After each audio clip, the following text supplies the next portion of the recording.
યજ્ઞ કરતી વખતે, જપ કરતી વખતે, દાન કરતી વખતે, તપ કરતી વખતે, તીર્થયાત્રા કરતી વખતે તમારા મનની અંદર આ ભાવ સ્થિર રહેવો જોઈએ. કયો ભાવ?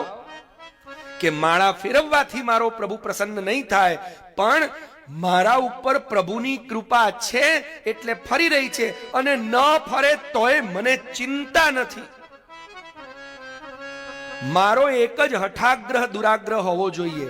મારો ઇન ધ સેન્સ દરેક વ્યક્તિનો, જે ભક્ત છે એનો એક જ દુરાગ્રહ હઠાગ્રહ હોવો જોઈએ કે જપ ના થાય તો ચાલે, હવન નહીં થાય તો ચાલે, પણ મારો ઠાકોરની સેવા છૂટવી જોઈએ નહીં.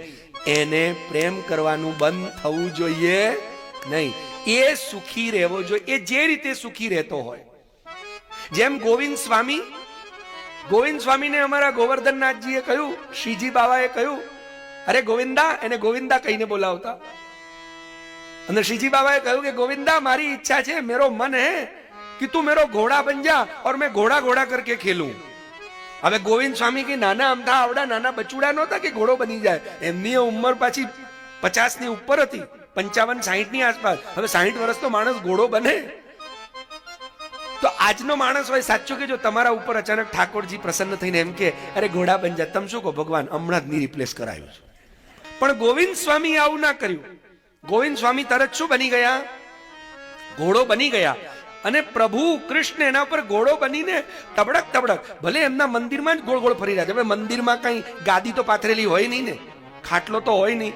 એટલે અને એ જમાનામાં કઈ મોટી મોટી આવી ટાઇલ્સો પણ કેવી હોય, તો હવે કઈ આવી આમ 5 સ્ટાર જેવી ટાઇલ્સો હશે કે માર્બલ હશે, મને નથી ખબર, કેમ કે એ જમાનામાં હું નહોતો. તો હવે એ ટાઇલ્સોના કારણે કે એ જ્યાં ઘોડો ઘોડો બનવાના કારણે શું થયું? તમે બધાએ ભક્તનું ચરિત્ર વાંચ્યું છે, ગોવિંદ સ્વામીનું ચરિત્ર વાંચ્યું હશે કદાચ, જો ભક્તની કથા વાંચી હોય તો. ના સાંભળ્યું તો બતાવું કે ચાલતા ચાલતા એમના ઘૂંટણ શું થઈ ગયા? છોલાઈ ગયા, લોહી નીકળવા માંડ્યું. કેમ કે ઘૂંટણ, એક તો ભગવાન બિરાજે અને પાછા તબડક તબડક કરે જ રાખે, પેલા ફરે જ રાખે, લોહી નીકળવા લાગ્યું.